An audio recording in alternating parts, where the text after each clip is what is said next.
この番組はご覧のスポンサーの提供でお送りします。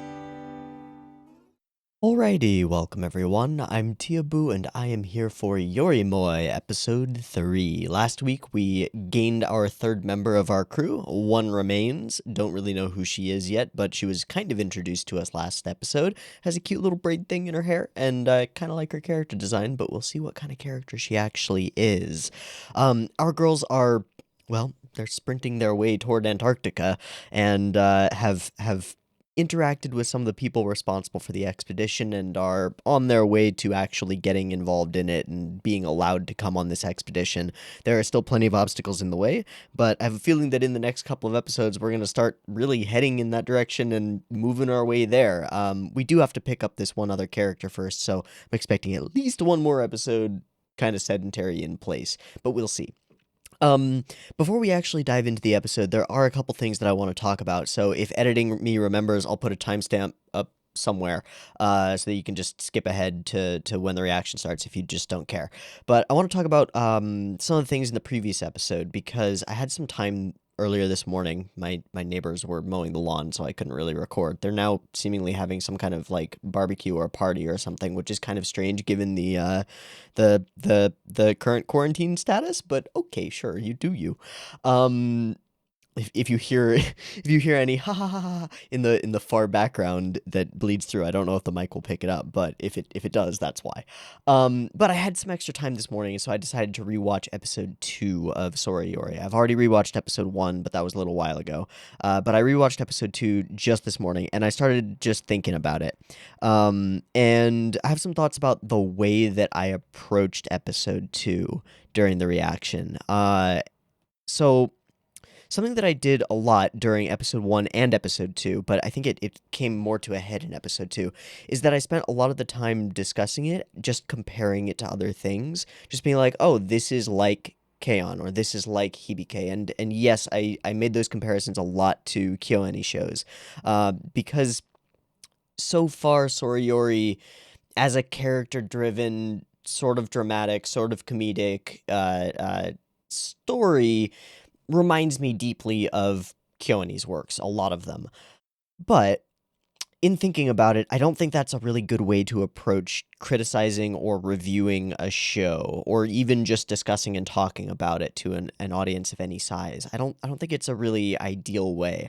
I think that as humans, we have a tendency to want to categorize things and to try and fit new information into existing paradigms and like take in a new thing, and it's easier for us if we can just categorize it in the same way that it's easy for us to stereotype other people given their appearance or their background or whatever we can glean information-wise from them. It's easier to categorize a show by saying like, oh, this is Madhouse doing a KyoAni. But that's really not fair either to KyoAni's works or to this as a work on its own, and trying to draw direct comparisons between it and specific other shows that I might have a particular opinion on, in this case, I really like them, and I think they're really, really well done, is unfair to both sides of that equation. So I'm going to try and not do that as much. Let's just say that. I'm going to try and address Sora Yori on its own as it is, and that's more difficult because it means looking at what's actually here and saying, I like this, I don't like this, why is this here, blah, blah, blah, blah, blah, this does this, as opposed to saying, this is just doing the thing that the other people did, but better or worse, whatever. It's harder because you're adrift and you don't have something to like directly compare it to, but it's also much more valuable information wise. And while there can be valuable information gained from comparing one show to another, and I think it's an important part of the process of looking at a piece of art is trying to understand where it fits into the zeitgeist of other media in the same vein, especially. And I think so far the closest thing that I could compare Sora Yori to is shows like Hibike, shows like K-On!, where we meet characters and go on emotional journeys with them. But Sora Yori is a different animal because it's an adventure show at its core. It's not a drama at its core. It has a specific goal in mind, and we are collecting these characters not so that they can do cute girls doing cute things in a club, but so that they can go on this life-changing, once-in-a-lifetime awesome adventure. And I think that I need to focus a little bit more on that. So with that in mind, I will make one exception, which is that, and I think this is in the vein of that more useful information that I was talking about.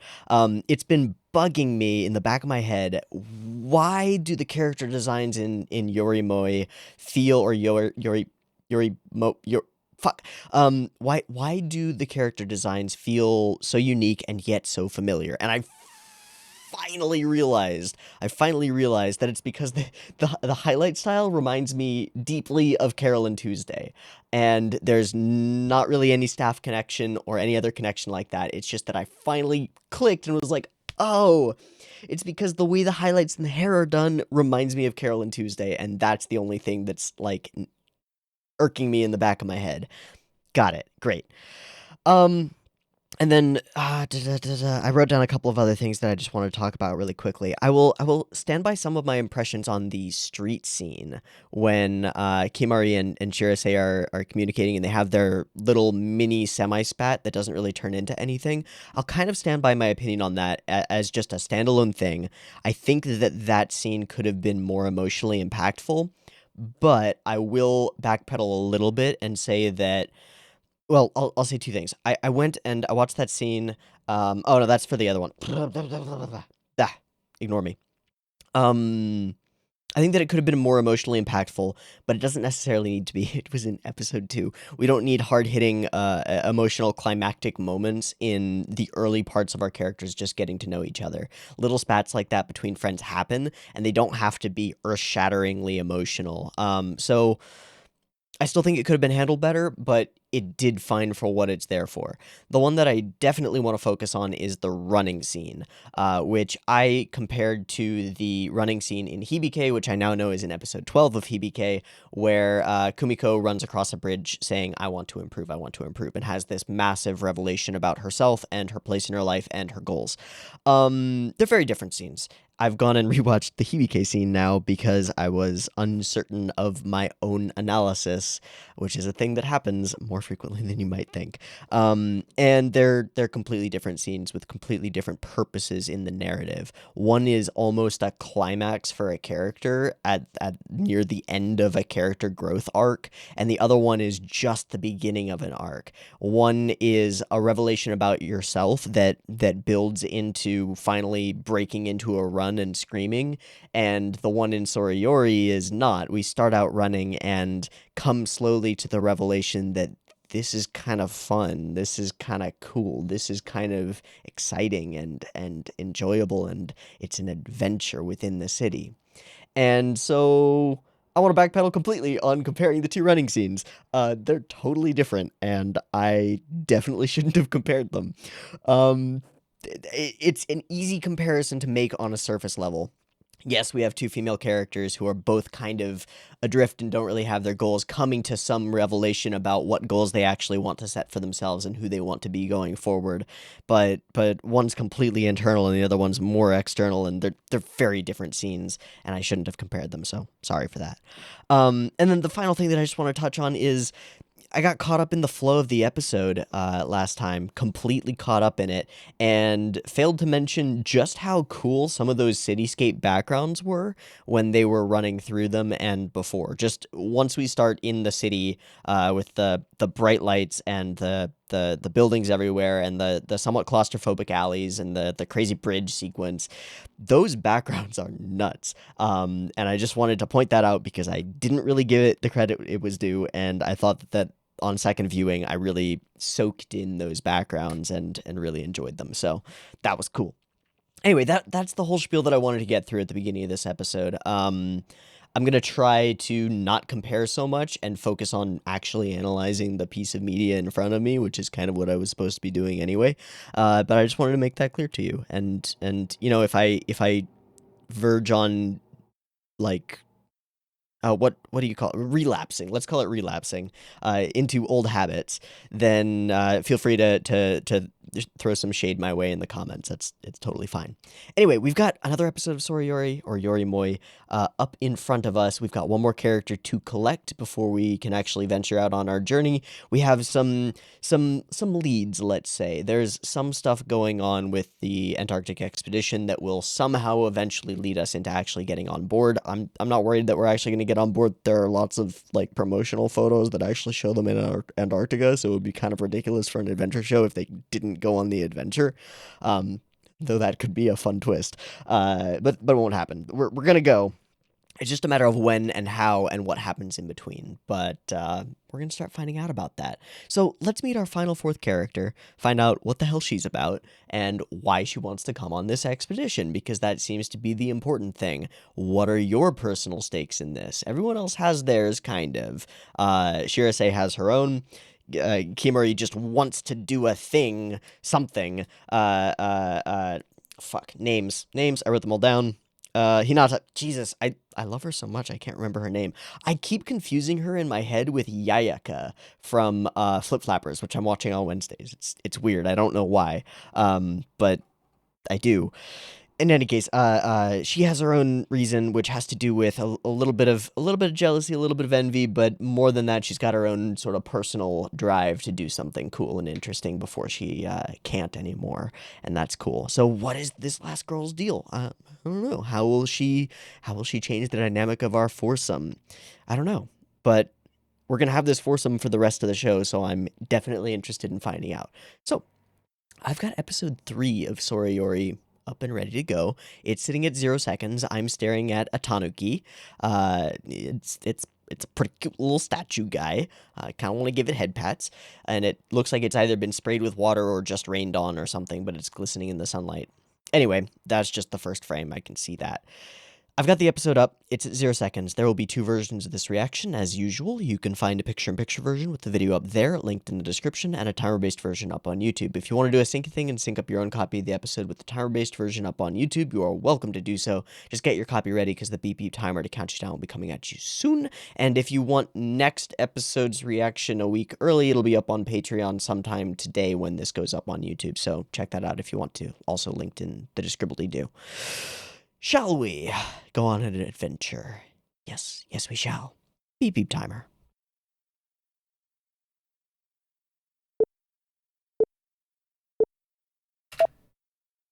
Hello, Tanuki. Hello, fourth girl in blue dress with hat. Dripping. Mm. Mm. Because it's hot? Probably. Okay, that's not at all what I expected from the first things we've seen of her character. She seemed rather demure and kind of meek. But that was almost delinquent-y. Cool.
Lovely. I'll follow you if you follow me. The followbacks don't stop. All right. So, social media stuff. Followbacks.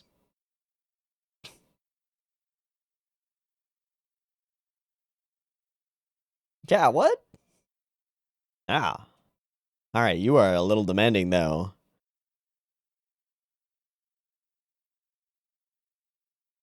Okay, so what's the new plan? Yeah, that was a lot. Not that. Not attempt to seduce a random passenger on the expedition. Mm, it's her. Young celebrity. Ooh. A news crew? She's a reporter?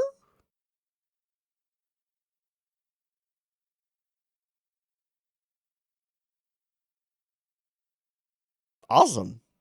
We're going live on Twitch. Well, yeah.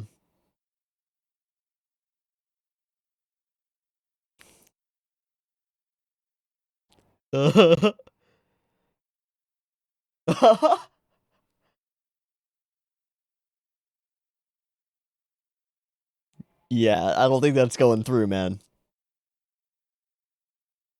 Do.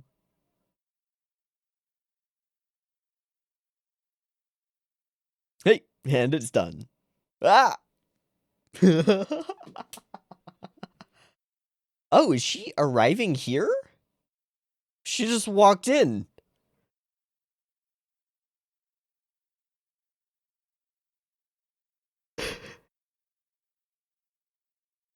Hi, I'm the character you're looking for. I've just arrived. Is she trying to do background research or something? Huh? It's like it's the same. Wait, that girl. Yeah. Oh, hello, rich lady. Standing in the exact same location. Is that her mother?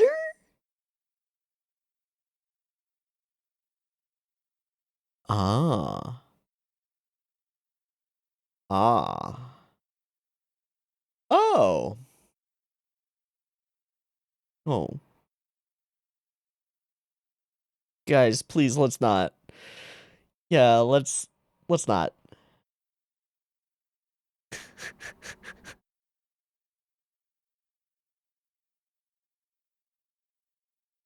She doesn't want to go.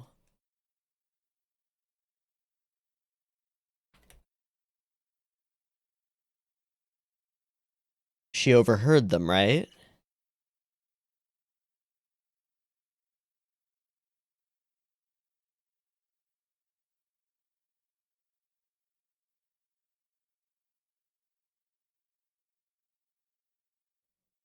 Okay.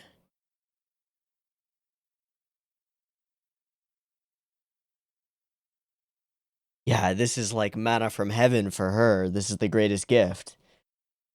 But it's not going to be the way that they go about this.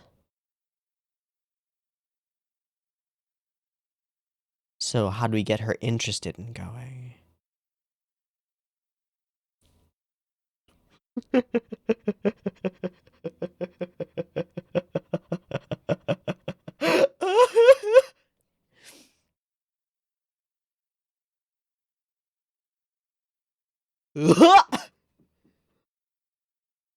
Oh, she's so good. Hanakana.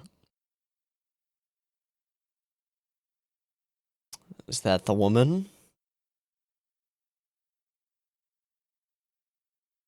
Stole my shoes.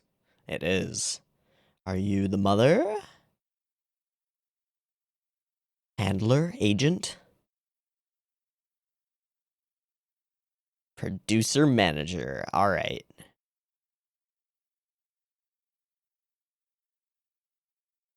Okay.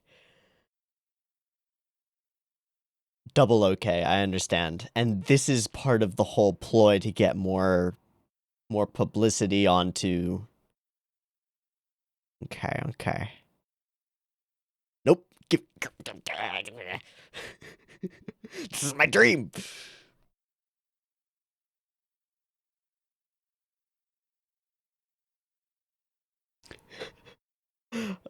No. Can she?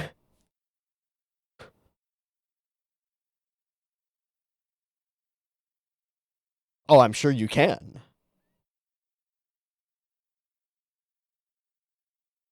That's a lot. Oof. think she's attractive. What? Yeah, bye. Oh, they were... Oh, okay. I didn't get it at first. I want to go, but...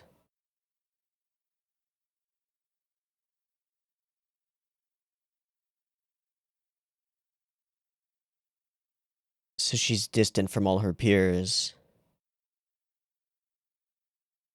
Ooh. Yeah, because her schedule's all... Yeah, she doesn't have any free time.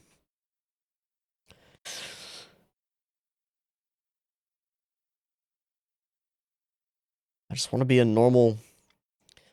I want to be socialized. I want to be a normal girl. Time rules everything, though. Welcome to show business. Hello, No Game, No Life again. Ah, darn shame, but that's why she's cute.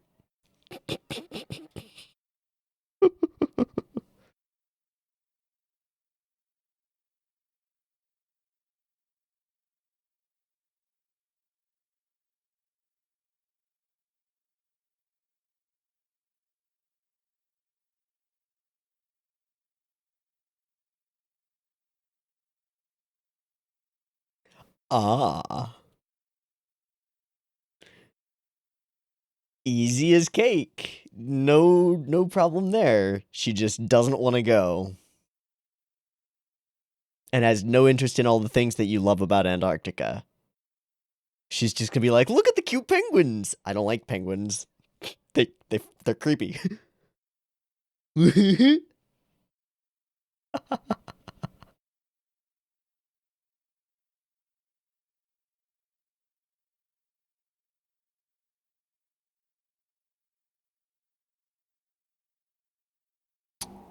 She wants friends desperately. That's what we know about her. They don't know it yet.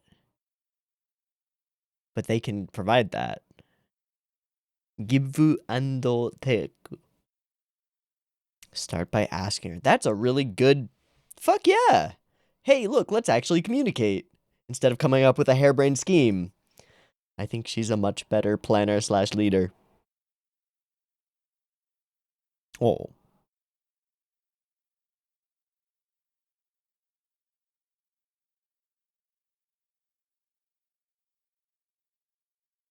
Yeah.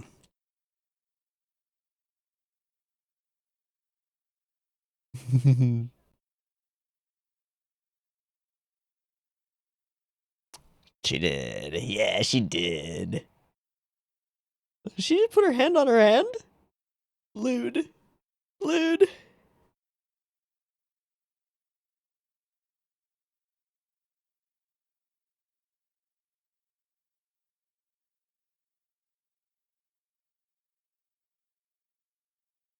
Now fuck off.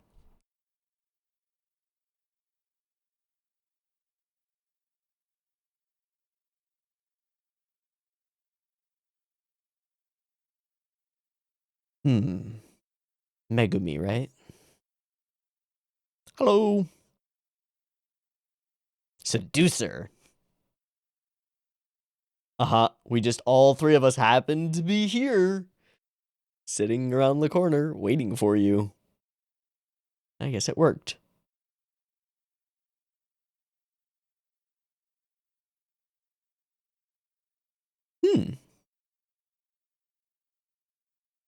Is that one of those your food is ready buzzers?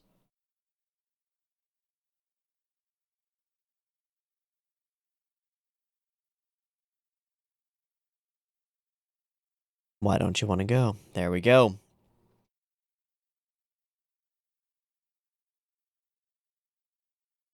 I hate penguins. She did. She does. You are familiar with this song and dance, aren't you? Oh. Just cracks.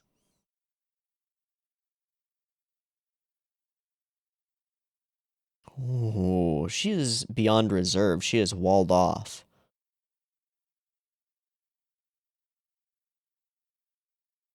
It's partly her circumstance, but it's also partly the way that she presents herself. Ah, I'm so different from all of you. Never.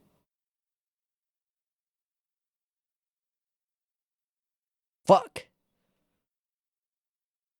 That's awful.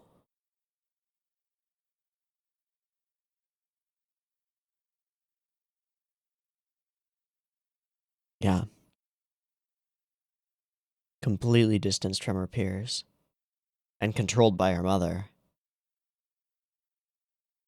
I'm sure.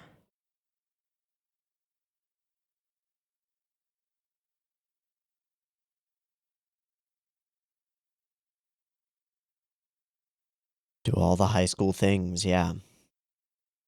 But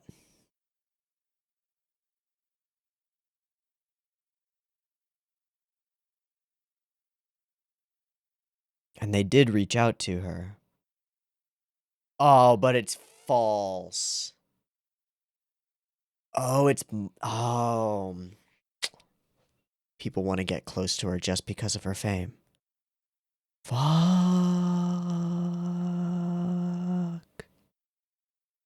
And she has a picture of the two of them as like something she was never able to. Yeah. Oh. Yeah, Kimari.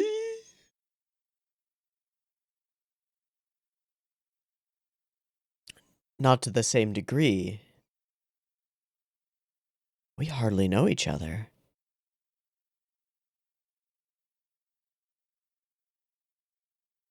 Nope, not really. If you want in on a group, ours has got an opening. Alright. For now, at least. Nee. That's great. Okay.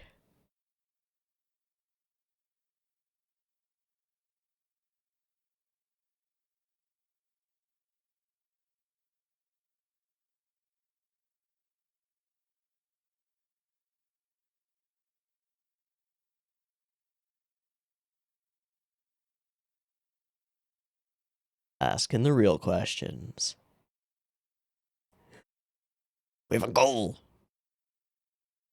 Dong.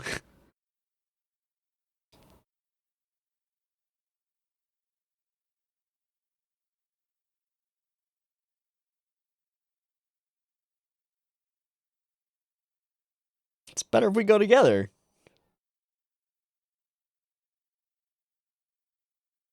Right, they have no reason to choose me.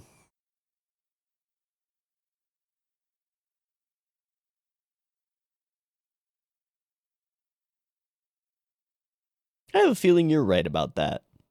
But we'll see.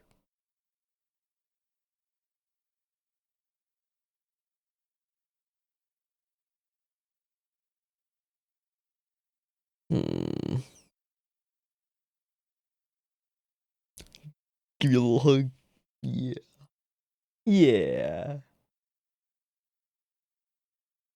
And her mother isn't very affectionate.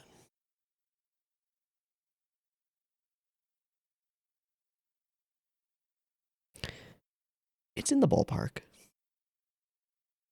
Aww.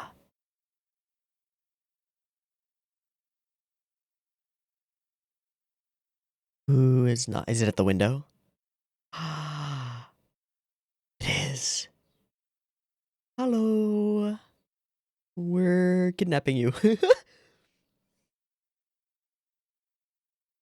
Holy shit.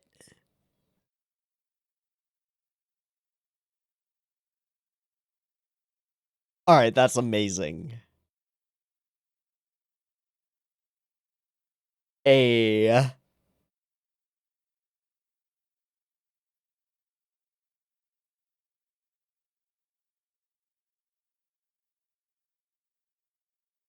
They finally got me. They finally got me. We'll talk about it. We'll talk about it in the discussion. I'm just gonna soak it in for now. Oh, it was a dream, you motherfucker! God, shit, damn it, fuck. That's still okay, that's still great. It still works. Because the moment was had, and she knows it. Yeah.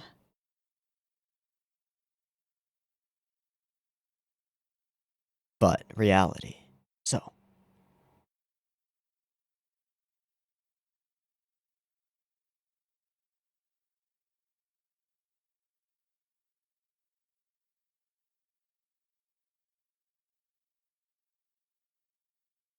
No new Ryan messages. Ooh!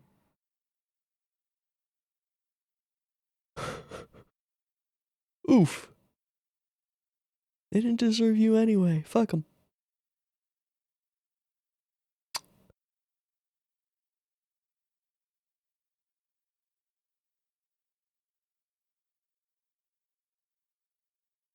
Aw, that little bit of hope.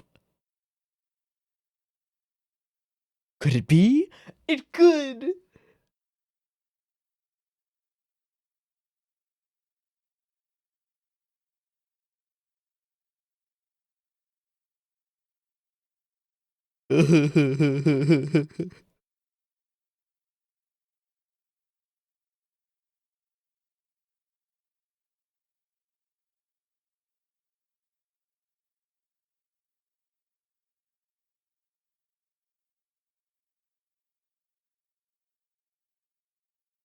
Oh, she's crying, yeah.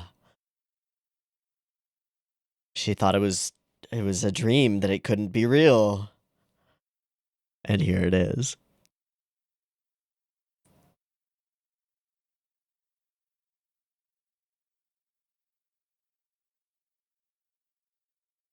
Big ol' anime tears.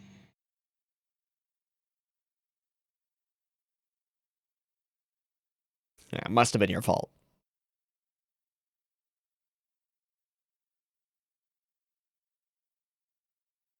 Alright. Oh wow, there are 4 minutes left. Okay. The Polar Science Museum. I see. It's a hell of a building.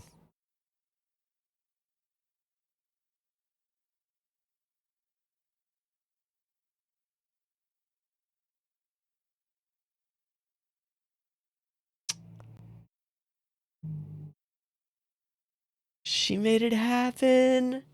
Oh, okay, now she's made it. Okay, gotcha. Nice.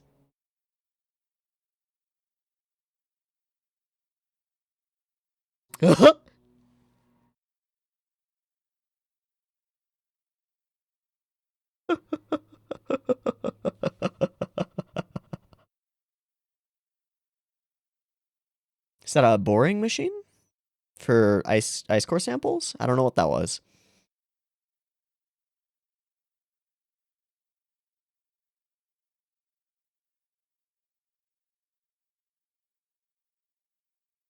Oh.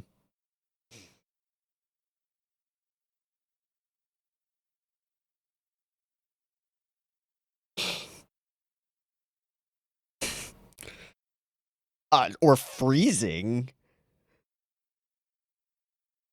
Aw, selfie stick in it.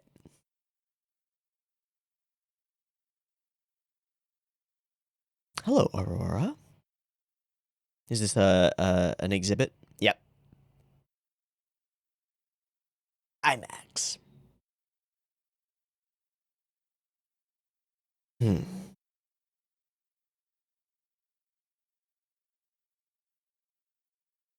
I have a feeling we'll get to see one.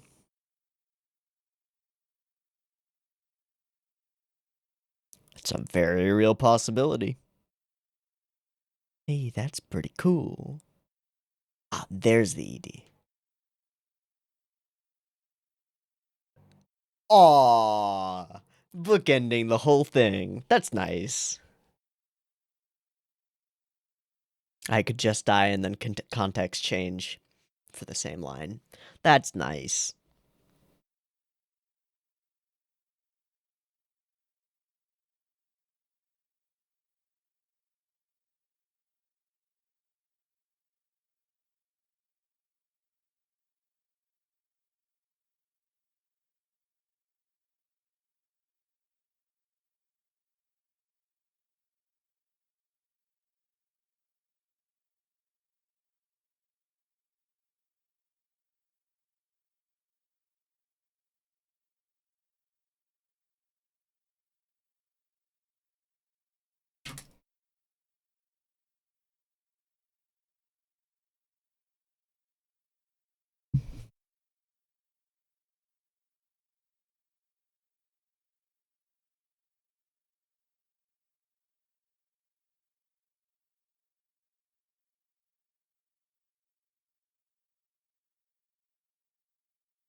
And I'm not going to watch the preview. Boom. Oh, it's our mom. Well, we've seen the first frame of it. Shall we go on? No. I'm going to not watch the previews because they've been kind of spoilery. Right? They have, right? Oh, they're not previews. Shit, fuck, dick, suck, god damn. I'll edit it.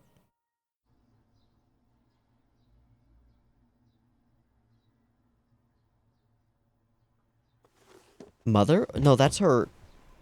Probably her older sister? Challenge for Antarctic. Okay, that was all we got. So I didn't really miss anything the first time. That's fine. Okay. I said I would talk about it more in the discussion. It's this moment. This one here. So I said at the beginning of this video that I still wasn't really feeling that street scene when Shirase and Kimori are talking to one another on the street. I still wasn't feeling it. It didn't get me. It didn't pull me in. It didn't sell me on that moment. This one did. This one got me. It nailed it. And I think it's for two major reasons. One is we finally gain our real understanding of this character for the first time.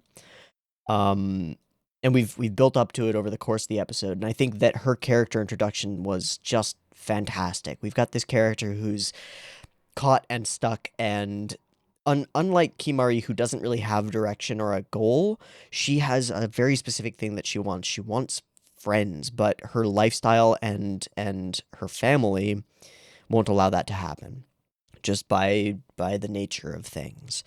Her mother doesn't really understand her or seem to care to. I'm not going to make any, like, overarching judgments on her parenting style, because she's probably a fine parent, but she's pushing her child further and further into show business, and whether she realizes it or not, and she does seem to be aware of her daughter's, like, malaise and desire for friendship and socialization and more normalcy in her life, she doesn't seem to be actively trying to do anything about it. Although you could say that just trying to get these girls to convince her to go and allowing them to go along with her could end up being a very big thing for her mother to do for her, which is quite nice. But we have this character who's been distant from all of her peers since a very young age. The first thing that she really says to our group about herself is that I have no friends and I never have. You probably won't even understand me. And the response that they give her is just wonderful, and a welcoming embrace, and I know exactly how you feel. And despite her protests to the contrary, no, you don't know how I feel, but they do. They understand, and maybe it's not to the same degree, but we can still empathize. That's what people are capable of for the most part. There are exceptions, but for the most part, people are capable of empathy and understanding the situations of others, even if they've never quite experienced something quite the same. And so they pull her in, and she kind of tips her hat a little bit and reveals that some of it's on her. It's a complicated situation, this lack of friends of hers. Some of it is because of being a child actress, and some of it is because of just the nature of her work and her business and what she has to do, and she doesn't have the time, and she has no free time, and blah, blah, blah. But some of it is also the walls that she puts up around herself and the assumptions she makes about other people. Everyone else on the other side must be happy and must be best friends already and doing great. And I'm not one of them, and I won't be. And they managed to break through that. So we have all of that set up there in the beginning, and then this really somber moment as she falls asleep, where she looks at her phone and is in this group chat with these two girls from her school, and we discover that there's another element to it, which is that even when she has the time or tries to make an opportunity, the fact that she's famous ends up being a roadblock, and she can't be certain. It's like the wealthy person who doesn't know if any of their friends really care about them or love them.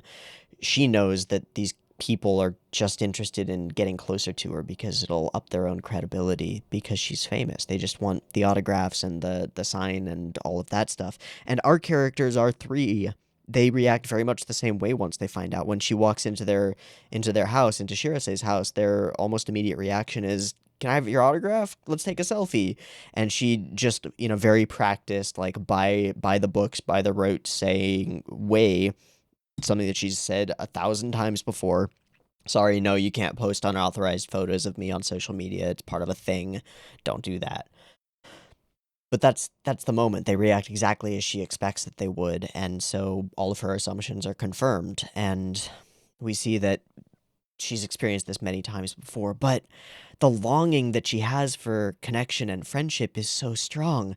She's still got a photo of those two girls she was talking to, the ones who weren't there for her, really. She's got a photo of them, and it's like her phone wallpaper. That's a lot. That's like, that's a lot. But the scene that really sells me is we have all of that build up into the tap tap at the window. And there's no real indication, there's no swap of color or change of lighting in the room or anything. Nothing that indicates to us that this is a dream sequence. This is just an adventure sequence, a wonder sequence. And she opens the door and they nail the moment.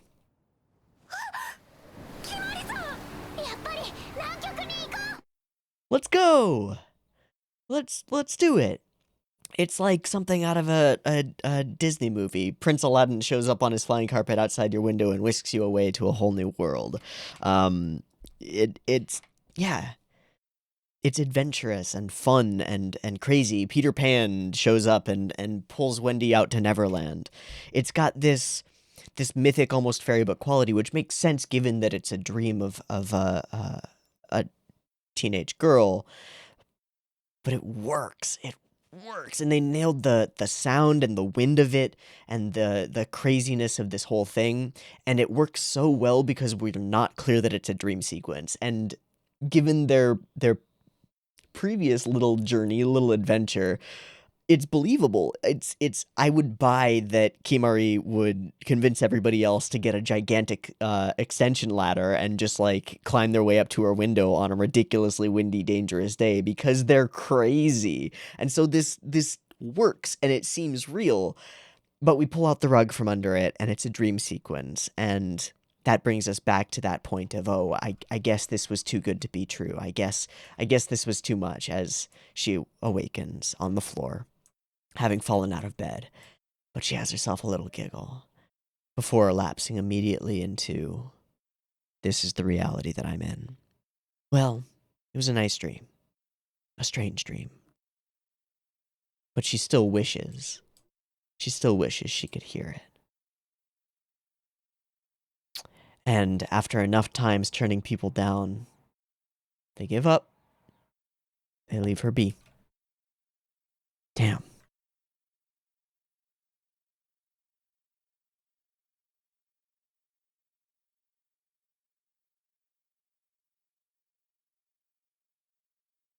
And then we get the little fake out with the Naki sound. She's like, "Nah, it couldn't be."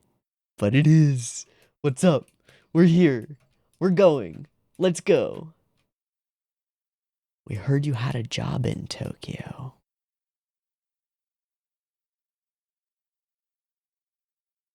And she just breaks.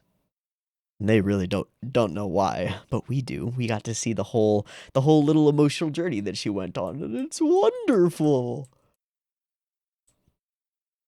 Well, I really like her, but more than that, I really like the way her character was introduced. We got to know her really deeply on at least one axis rather quickly, and I think that was really well handled. Like, really well handled.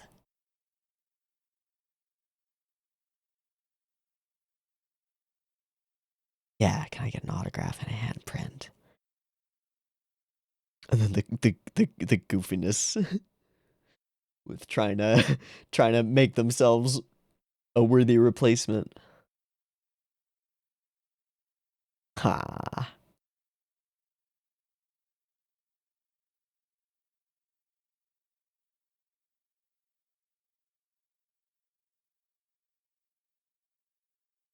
Well, this was a lovely episode. I think this was the first time that the emotional beats of the show really genuinely resonated with me. So, big thumbs up for episode 3 of Yorimoi. I definitely appreciate this one, and I like it a lot. There is one thing I want to do. I want to look up the episode director, just for fun. Sora Yori ANN. Yep. Yep. Episode director. Episode 3. Masatoyo Takada. An episode director on Bloom Into You, and a couple of other things, and recreators, and not much else. Okay, cool. Well, Takada Masatoyo, you did a damn good job on this episode, I think. I think this was a really good one. Okay, and this is the last episode that was directly storyboarded by Atsuko until the last 2 episodes, until episodes 12 and 13. Okay, cool. That makes good sense. And I guess we can look forward to an episode storyboarded by Mamoru Kanbei next week. Oh, okay. Cool. I will look forward to that. That sounds good. All right, I think that's about it for what I want to discuss about this episode. I'm sure I'll have more thoughts on it come next week, but for now, I think this was a pretty solid first impression. I really like the emotional beats here at the end. I like the way that we set up this whole story and sort of conundrum of communication. How do we convince her to actually come with us on this journey and to bring us along? And hey, we're one step closer. We've actually got a ticket, if you will, and a new member to our crew. Cool. I love the little moment of, well, not yet, referring to them being best friends, because we know that they're gonna be besties by the end of this. It's gonna be a crazy journey. And of course they're gonna become friends. But I'm sure there are a lot of struggles along the way, so we'll see how those play out. But we'll wait a week to do so. I'm gonna continue taking Sora Yori slow. So, I've been Teeaboo. This has been Yorimoi, Sora Yori Mo Tooi Basho, or A Place Further in the Universe. Pick whichever one you want.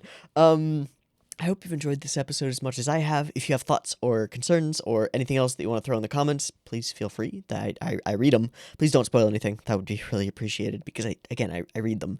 And if you do want next week's episode a little bit early, it'll be up on Patreon today at some point. So check that out. It's linked in the description. Anyway, I'll see you next week for more. Peace.